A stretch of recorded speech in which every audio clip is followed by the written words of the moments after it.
Sa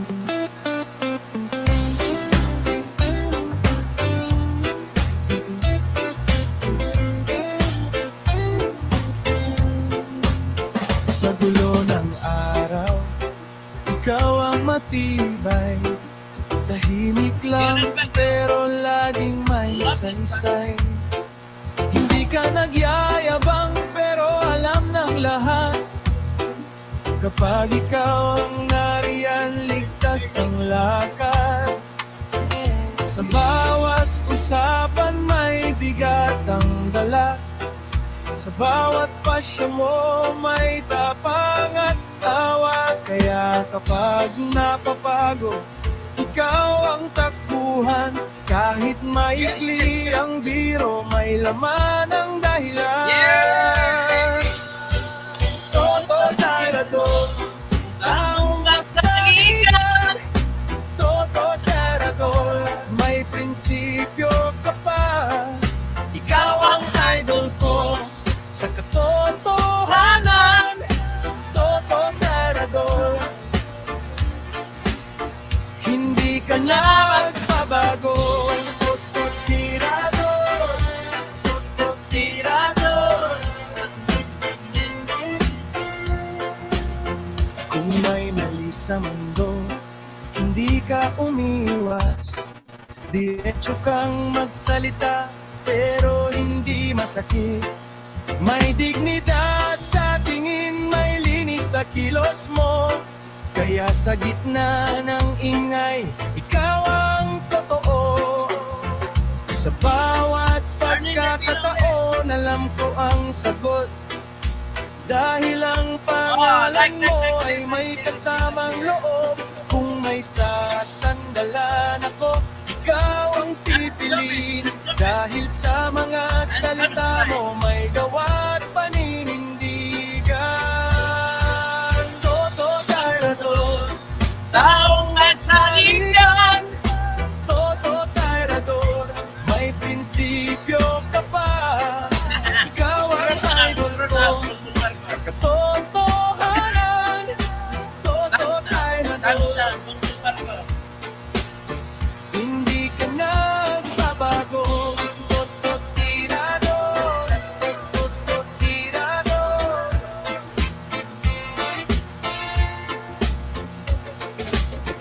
Kung dumating man ang bagyo, nandun ka pa rin.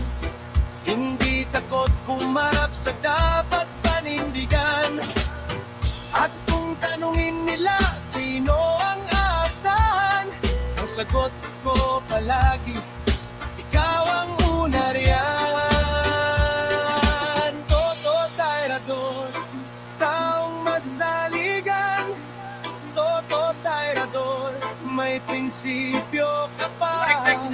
Ikaw ang idol ko sa katotohanan.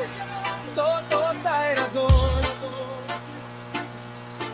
hindi ka na magbabago. Toto Tirador, Toto Tirador.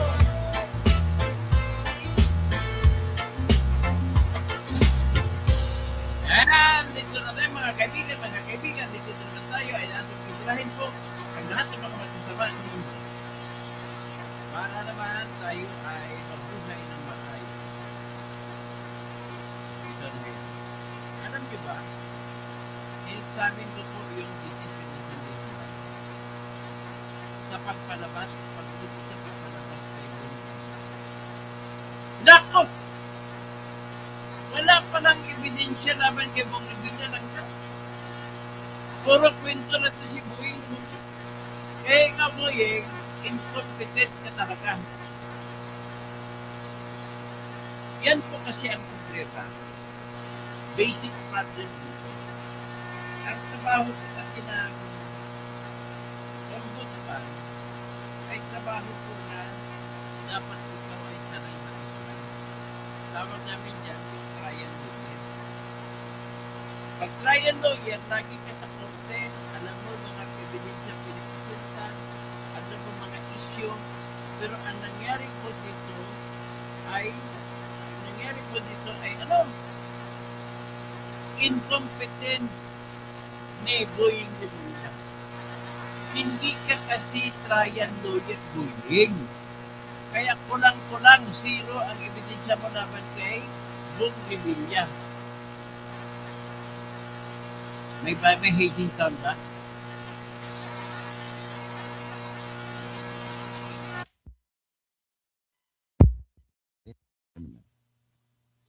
Sige, titingnan natin.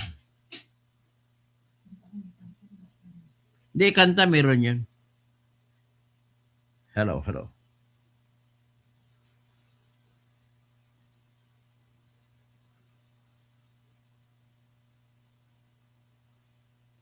Ito, medyo mahina lang siguro net natin. Okay, check ko lang sounds ko ah.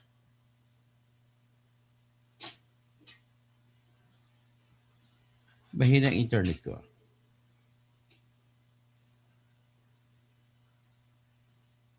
Yes.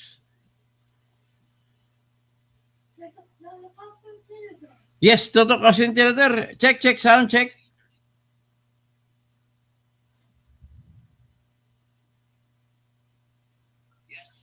Okay, ito na. Good. Okay. May background pa ba kayo na kinarinig? Better na. Okay. So, ito po ang ating vlog sa ngayon. Mai-educate ko kayo ang katotohanan pala na nangyari sa likod ng kasong sinampa na malversation laban kay Bong Revilla ay wala palang ebidensya na sinumite ang Ombudsman's Office ni Boying Rimulya laban kay Bong Revilla. Nakakahiya ka. May mga ebidensya ka laban sa mga kapwa-akusado ni Bong Revilla. Pero kay Bong Revilla, wala ka pong ebidensya.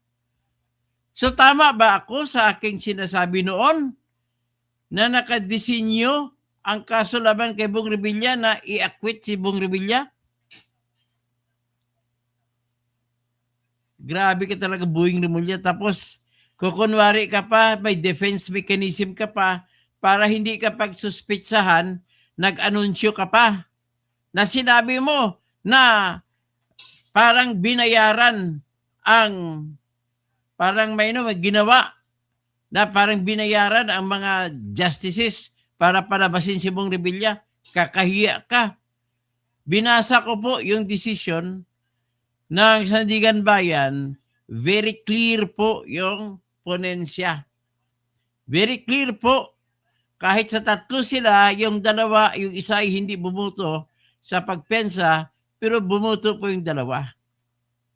Very clear po yung ponensya na dapat palabasin talaga si Bong Revilla dahil wala pong ebidensya na sinumite si Rimulya. Bago yan, pagbigyan natin siya magsalita. Tingnan natin ang mga patutsada ni Rimulya. Kakahiya ka talaga, Rimulya. Ay.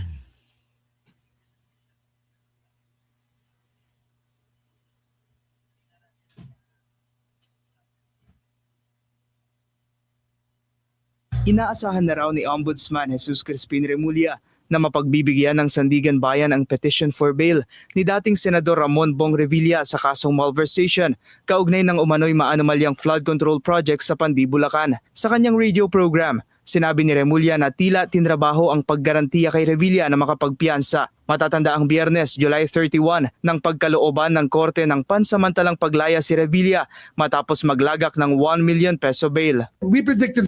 Pinapakita mo. You predicted. Pinapalabas mo sa mga tao na yung mga justice na nag-decision ay parang binayaran. Tinrabaho. Anong ibig sabihin ng tinrabaho? Ha? This to happen eh. Alam na namin to, meron talaga mangyayari na mukhang tinatrabaho na magkaroon ng grant of bail. Pero that's only a battle. We have to win the war as a country. Yes. Itong gerang to, bansa ito, na nakikipaglaban. Bansa, wala ka ngang ebidensya eh. Ina-assume mo lang na hindi babasahin ng mga tao. Mga daming abogado nagbabasa niyan. Isa na ako dyan nagbabasa. At na-discover ko talagang wala ka palang ebidensya na binigay para laban kay Bong Revilla. Ang mga ebidensya mo lang na nakikita ko ay laban-labang sa ibang mga akusado. Grabe ka. Total, para total. sa kanyang survival.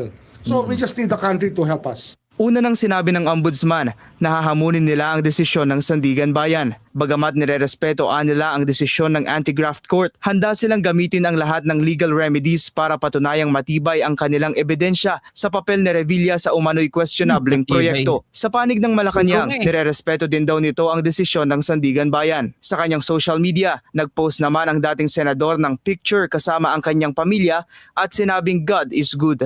Samantala, pinalutang din ni Remulla sa kanyang radio program ang usapin sa hindi pa nababayarang civil liability ni Revilla matapos ma-acquit sa kasong plunder kaugnay ng paggamit ng pork barrel funds. May incident pa tayo sa Sandigan Bayan. Okay. Nasa na, but hindi pa nakukuha yung 123 million na pinababayad nila. Kasama yun sa judgment of acquittal, pinasusoli sa kanya yung pera.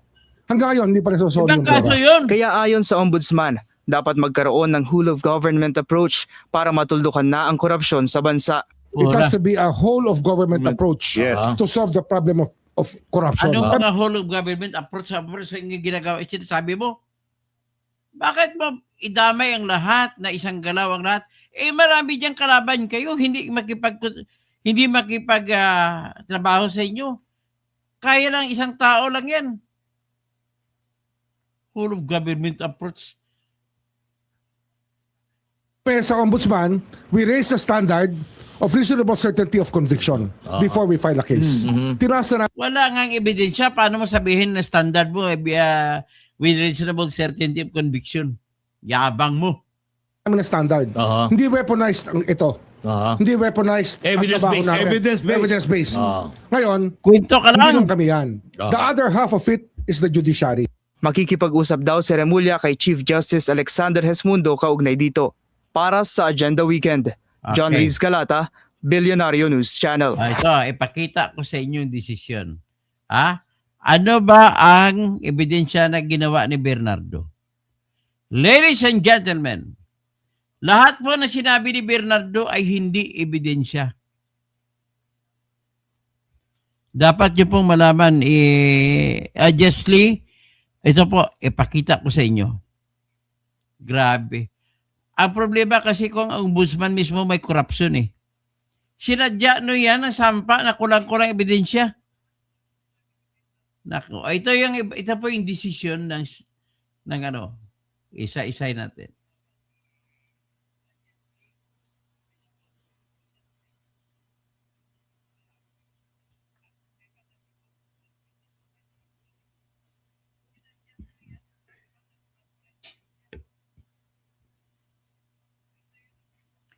Ito po yung desisyon. Nakita nyo ba? Yan po ang desisyon ng Sandigan Bayan. Ipakita ko sa inyo. So, ito po, para maklaro nyo, ito po yung title ng kaso. People of the Philippines, ang kaso malversation.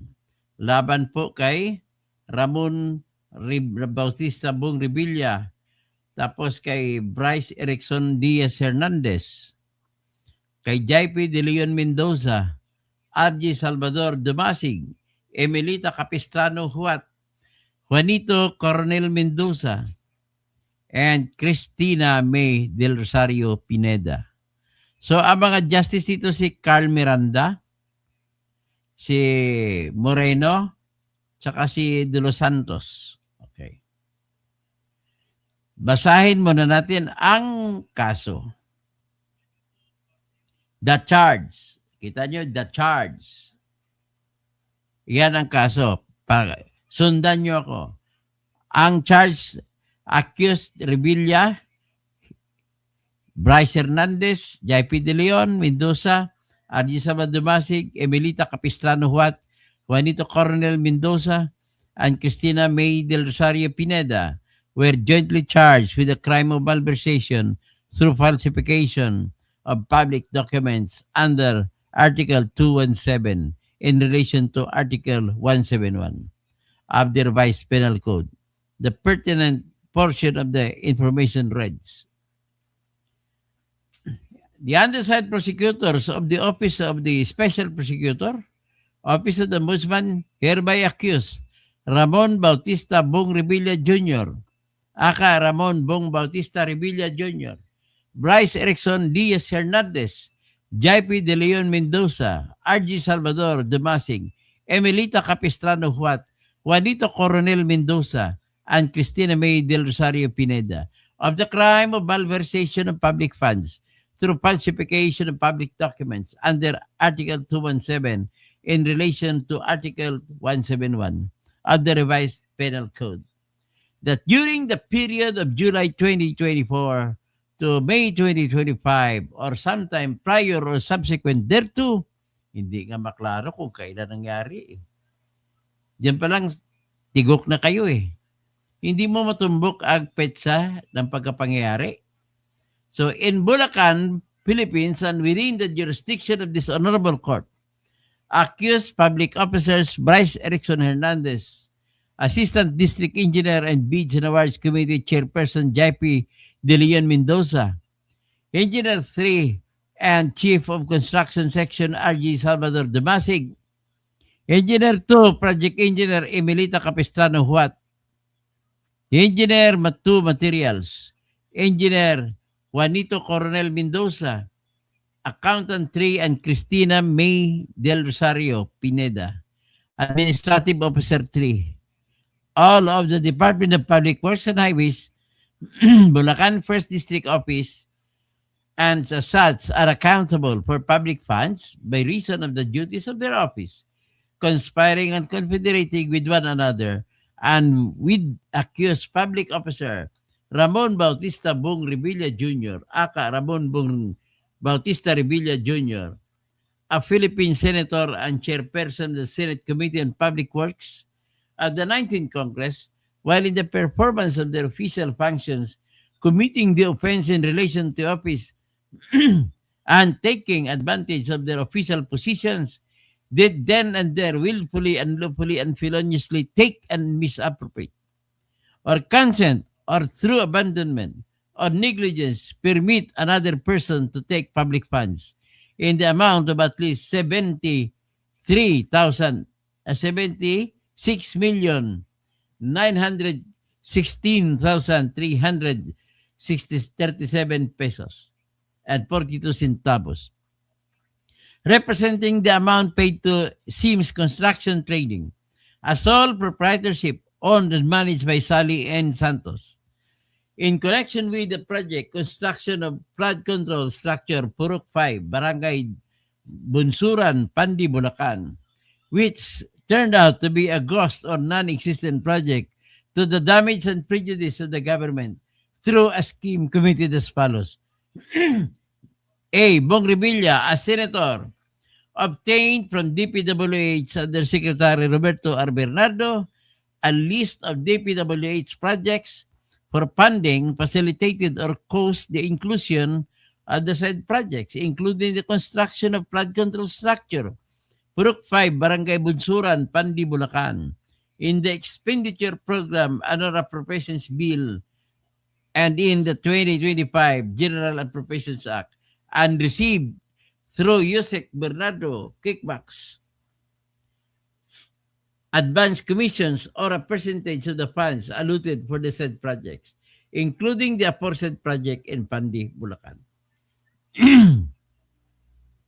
Hernandez proceeded with facilitating the release of the contract price for the project construction of flood control structure under contract ID number 25CC0299 in the amount of 92,868,134.74 pesos to Sims, the project awardee, by, among others, approving the issuance of the obligation, request, and status, dated April 7, 2025, and certifying therein that the charges to the appropriations allotment are necessary, lawful, and under his direct supervision, and the supporting documents are valid, proper, and legal, and did not implement the aforesaid project and received from Santos the net amount of 76,916,000 paid to Sims less 3% of the contract price which was retained by Santos as her share. Mahaba ito pero ganun lang ang ibig sabihin nun na kumita sila lahat ng 73 billion mula sa 92.8 million na project. Okay. So, punta tayo doon kay Roberto Bernardo. Ano ang sinabi ni Roberto Bernardo?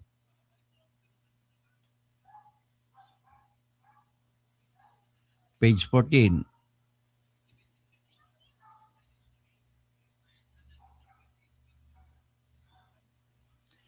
Ito, si Roberto Bernardo. Witness Bernardo testified that the subject project was one of the projects accused Revilla ensured funding under the existing scheme within the DPWH that involves the giving of commitments to proponents of projects. He defined certain terms used in the scheme as follows. Proponent yun si Bong Revilla. Allocation means portion of amounts in the annual budget that can be given by Manuel. Si Manuel Bunuan pala namimigay ng proyekto din.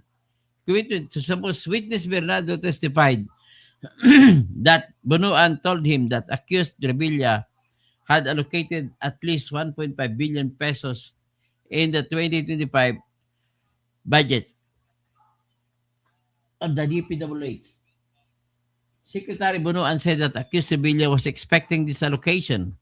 So anyway, shortcutin na natin ang haba-haba nito. No? Yung kwento nito ni Bunuan ay pagka-approve ng budget ay nagbigay kagad siya ng 250 million daw kay Bong Revilla. Pero ang yung 250 million po ay nanggaling po daw yun sa mga private contractor. Yung mga private contractor na nabigay in advance. In other words, may sistema pala ron na kapag na pirmahan na ni Bongbong Marcos ang tinatawag na national budget, ay mayroon na palang mga matatapang yung ating ang ating mga kontraktor magbigay na kagad ng padulas. Wala pang project kaya hindi pa nabidding. So yan ang testimonya ni Bernardo. So, because of that, naaprubahan ay wala pang bidding, binigyan na ng pera si Bong Revilla. Yan naman po ay sang-ayon sa sinabi ni Bernardo. So, wala pang proyekto, suma total, hindi pa nag-umpisa ang proyekto, hindi pa na i-award, hindi pa na bidding, ay binigyan na niya ng 250 million si Revilla. At ang 250 million na ito po ay hinatid doon sa Diamond Hotel.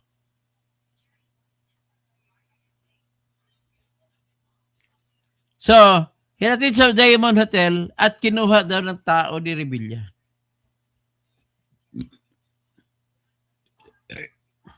So, yan sinabi. Sa mga paghatid na yon, yung driver na yun ni Bernardo ay tumistigo rin. Pero hindi nila nakita si Bong Revilla na kumuha ng pera. At tumistigo yung mga testigo dyan, mga driver ni Bunuan, na hindi niya nakita kung anong laman ng box na ginamit sa pag-deliver ng pera. Mismo nga si Bernardo ay nagklaro din siya na hindi niya rin nakita basta sinabi niya na may lamang pera. So, nung matapos sa padala, a few days later, ay si Opulencia na ang pera pala na yun ng 250 million, binigay lamang kay Bernardo, sabi ni Bernardo. At ang nagbigay sa kanya si Opulencia, Engineer Opulencia, na Regional Director sa National Capital Region na DPWH. Si Opulencia naman, kinuha na yun sa kanila ni Henry Alcantara. So, hindi direkta po. Henry Alcantara, ibibigay ka Polensya at ibigay naman ni Polensya kay Bernardo bago si Bernardo nagpadala daw siya kay Bong Revilla. Ang unang pinadala niya ay 250 kilos na bigas. Ready na bukas. Ibig sabihin na bigas, pera. Ang 250 kilos, kasi ang 1,000,000 na pera natin ay 1 kilo ang bigat. Kaya ganon ang kanilang taktika sa pag-text para hindi halata. Sasabi niya, Sen, yung 250 kilos na bigas, ready na bukas. So, ang nag-deliver nito ay kasunod na araw ay si Virgil Nino Garcia na driver ni Bernardo. So sa opisina niya, kinarga ngayon sa Toyota 4Runner at hinatid sa Diamond Hotel. So ngayon, sa pag-deliver daw, ay sinabihan niya si Nino na driver, kunin ang susi ng Toyota 4Runner sa driver niya na isa na si Francisco de la Puente, si Isko. So it was witnesses Palencia who told witness Bernardo that boxes contained a total 250 million in cash which were delivered at the Diamond Hotel and loaded in the said vehicle. At ito naman po ay binigay daw kay Revilla. So sa panahon na yan, driver lamang at saka driver naman ni Revilla nag-uusap, nagkikita. Wala silang ebidensya na magsasabi na si Revilla ang kumuha. Sa March 11 naman, panibagong delivery naman. 125 million. This time, sabi ni Bernardo ay umattend siya ng groundbreaking ceremony doon sa Bacoor kung saan si Congresswoman Lani Mercado ay nandun. Pagkatapos ng event ay sumunod sila sa convoy ni Congresswoman Lani papunta sa White House o sa White Rock compound ng mga Revilla doon sa Bacoor, Cavite. Pagdating doon, sinabi ni Bernardo sa kanyang driver na nakapark sa layo, ipark niya muna sa malayo ang sasakyan. At nag-antay sila doon kasi wala si Revilla. So dumating si Revilla, ipinasok ngayon ng box na may laman na 125 million pesos na cash. So dinala sa loob. Pagkatapos nun, umalis na si Bernardo sa kanyang office. So ito po ang sitwasyon dyan. Walang ebidensya nila, ladies and gentlemen, ay yung sinasabi nila na tumistigo si Bernardo. Pansinin mo yung testimonya ni Bernardo. Yung personal niya lang na alam yung pangalawang delivery. Na dineliver niya yung box na 125 million naman. Doon sa bahay ni Revilla sa Bacoor, Cavite. Actually, kahit sabihin na natin na totoo yun, yung pera pag-deliver, walang ebidensya. Bakit? Ang kinaso po kasi ay yung sabi, malversation. So ito, I want to educate you kung anong malversation. Naimbaga malim, kada kayo amin, Romel Bingson, welcome to the show. Helen Bagyo, o ngayon si mga kabalin. Alam ko kabalin, mga aktibo mga kabalin ko rito eh. Mayap mayap agat panapon, mga kabalin. So ito, Drew Arucan, ito po ang zero evidence. Ang akusasyon po, Drew, para ma-educate kayo, malversation po ang kinaso, hindi plunder. So, ano ang elemento ng krimen na malversation? Number 1 po ay may tinatawag kaming elemento ng public officer dapat public officer dapat ang kinakasuhan, si Bong Revilla. All right, public officer siya nung nangyari ang krimen. Walang problema doon. Ano ang kasunod?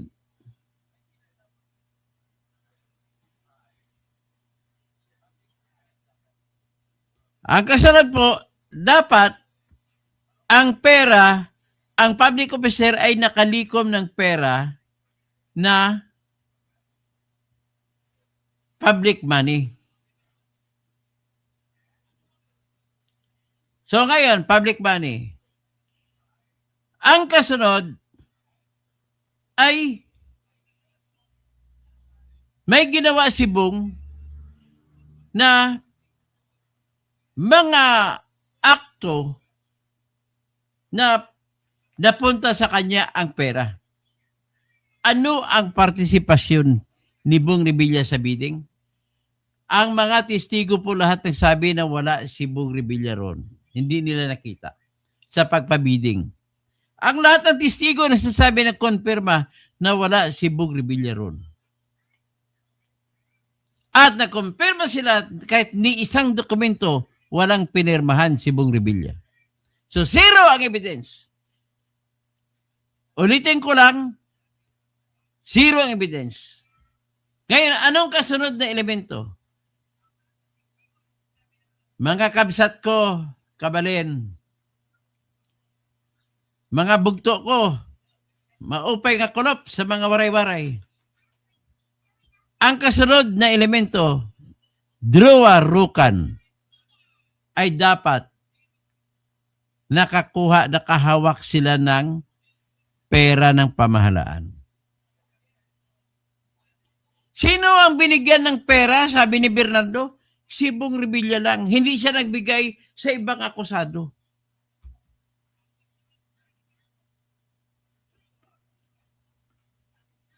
So ngayon, drawarukan, tsaka iba pa na gusto magtanong. Bakit ko nasabi na hindi ebidensya yun?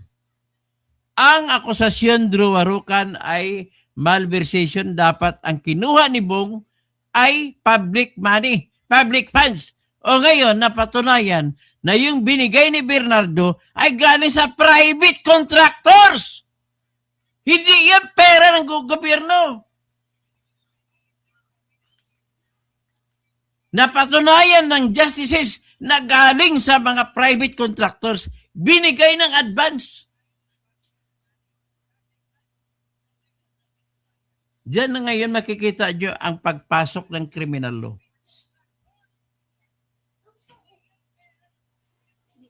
Because of that, walang ebidensya na kasapi o kasali si Bong Revilla sa malversation. Gets nyo na? So alam mo na ngayon, drawarukan, bakit walang ebidensya? Hindi po magagamit na ebidensya yung perang binigay ni Bernardo kay Bong Revilla. Ang kaso kasi ay malversation. Ang kaso po, pag malversation, dapat nakanakaw ka ng pera ng gobyerno. Naintindihan na ninyo? Naintindihan niyo na, Romel Bingson? Because of that, pumirma ang 2 sa 3 justice na bigyan ng piyansa, payagan magpiyansa si Bong Revilla. Wala palang ebidensya na nagkasala si Bong Revilla ng malversation. Ang malversation po ay pagnanakaw ng pera ng pamahalaan. Ngayon, kung pagnanakaw man yun yung perang binigay ni Roberto Bernardo, ay iyon yung pagnanakaw mula sa pribadong kontraktor. Ang pwedeng kumaso roon, langga, ang mga private contractor, kasuhan siya ng istapa. Bakit istapa?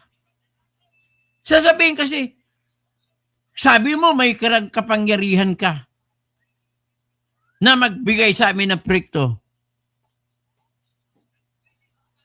Tapos, yan pala. O, ganun. Istapa yun.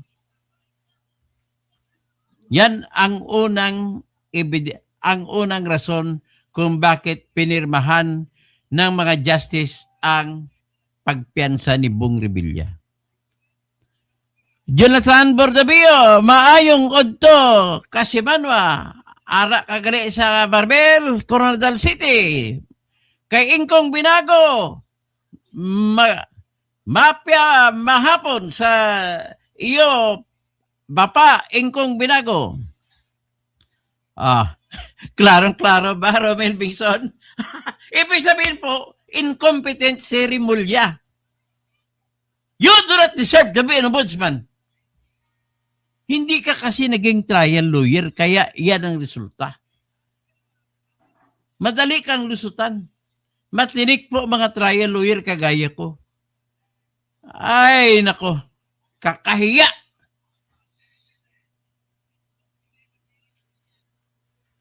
Diba? Jonathan Bordabio.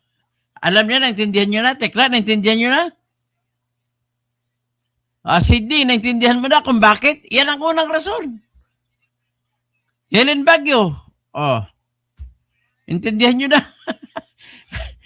Justly, kung ang corruption, ibig sabihin, magtatanong na lang tayo kasunod, bakit pinayagan ni Rimulya ang pagsampa ng kaso? Wala pa na siyang ebidensya sa malversation. Kung meron man, rukan, pwede nating tawagan yun advance na pagnanakaw. Advance na malversation. Meron ba nun? Pera ng private contractors yun eh. Yan ang una nila na mali. So, Paul ang third, hindi naman po, tama, Paul ang third division. Bakit sila nagpalabas ng warrant of arrest? Sa presentasyon pala ng kaso, wala nang koneksyon ang pera na 375 billion. Walang koneksyon sa kaso na malversation. Ay, nako. Kailan pa ka ba kaya tayo magkaroon ng mga opisyal sa bayan na competent?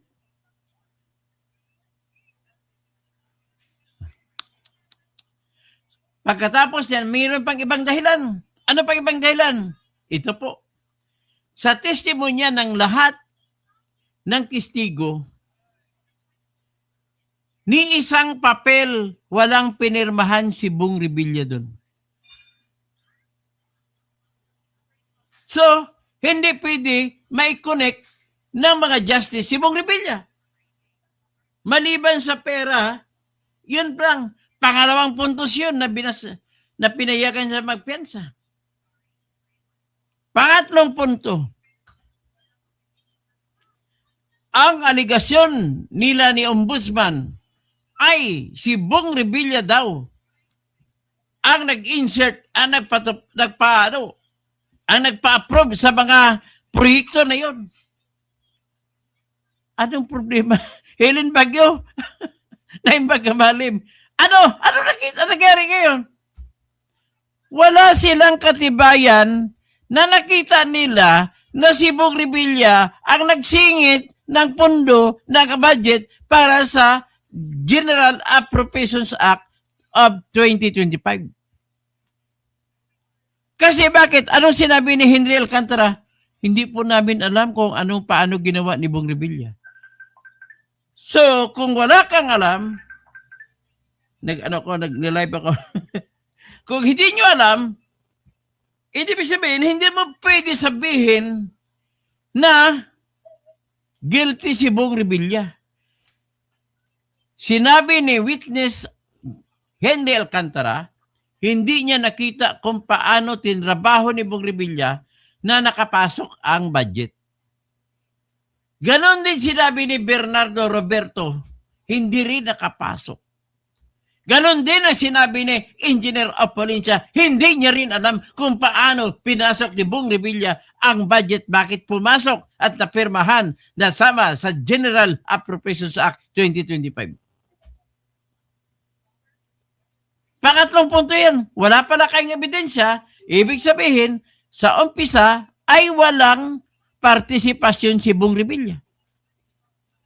Tatlong punto na yan.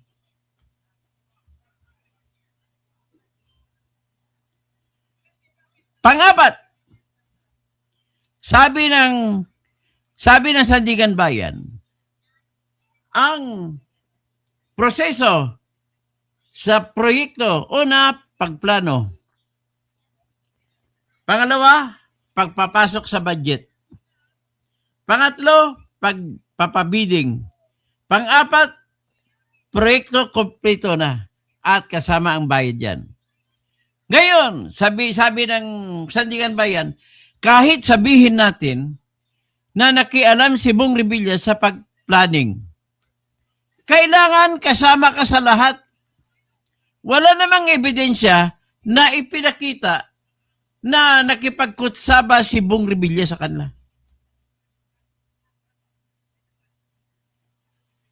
Walang ebidensya pinakita na kilala ng mga engineer si Bong Revilla. Kilala sa bilang artista, pero hindi nila personal na kilala. Kaya, bound to fail ang kaso nyo. So, dito ako naniniwala, kung hindi bobo si Remulla, sinadya na itong kasong ito na gagawin para ma-dismiss. Incompetent ka, Remulla, resign. Binastos mo ang kaso. Nakaligtas tuloy ang may kasalanan. Grabe ka, Remulla. Klarong-klaro, binabasa natin ang kanilang, ang ginawa nila.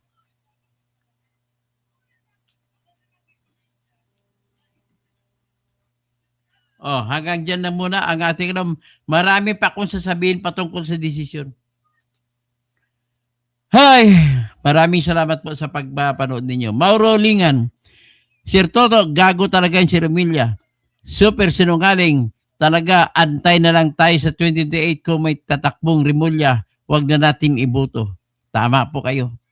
Hilin Bagyo, natawa naman ako sa ito today. Yes po, wala ako alam sa mga kaso-kaso. Pag piniliwanag mo po, understand po, klaro. Thank you. Romel Bingson, klarong-klaro. Klarong-klaro, kamsat.